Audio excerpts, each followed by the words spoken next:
وإذ استسقى موسى لقومه فقلنا اضرب بعصاك الحجر فانفجرت منه 12 عينا قد علم كل أناس مشربهم كلوا واشربوا من رزق الله ولا تعثوا في الأرض مفسدين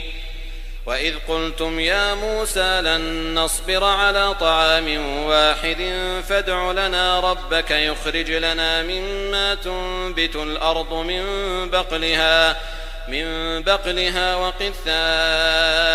وفومها وعدسها وبصلها قال أتستبدلون الذي هو أدنى بالذي هو خير اهبطوا مصرا فإن لكم ما سألتم وضربت عليهم الذلة والمسكنة وباءوا بغضب من الله ذلك بأنهم كانوا